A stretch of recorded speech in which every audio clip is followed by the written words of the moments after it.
Hi అందరికీ ఈరోజు నేను రుచికరమైన టేస్టీ మజ్జిగ చారు ఎలా చేసుకోవాలో చూపిస్తున్నాను. ఒక గిన్నెలో పెరుగు తీసుకొని తగినంత ఉప్పు, ఒక చిటికెడు ఒక హాఫ్ టేబుల్ స్పూన్ జీలకర్ర పొడి యాడ్ చేసేసుకొని తగినన్ని వాటర్ కూడా యాడ్ చేసుకొని మంచిగా కలుపుకొని ఇలా పక్కన పెట్టేసుకున్నాము.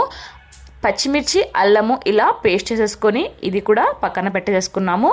ఒక కడాయి తీసుకొని 3 టేబుల్ స్పూన్ల ఆయిల్ వేసేసుకొని కొద్దిగా శనగపప్పు, ఆవాలు, జీలకర్ర, 3 ఎండుమిర్చి, కొద్దిగా పచ్చి కరివేపాకు, ఆల్రెడీ దంచి పెట్టుకున్నాం కదా పచ్చిమిర్చి, అల్లం పేస్ట్, ఆనియన్, పసుపు వేసి ఎక్కువసేపు వద్దండి, జస్ట్ 2 నిమిషాలు ఇలా వేడి చేసుకోండి. ఆనియన్స్ మరి ఏం గోల్డ్ కలర్ రావాల్సిన అవసరం లేదు. చల్లబడిన తర్వాత పెరుగులోకి వేసుకొని కొద్దిగా కొత్తిమీర యాడ్ చేసేసి గార్నిష్ కోసము కలుపుకున్నారంటే మనకి రుచికరమైన టేస్టీ మజ్జిగ చారు ready. Thanks for watching the video. Subscribe to my channel. Like, share, comment the video.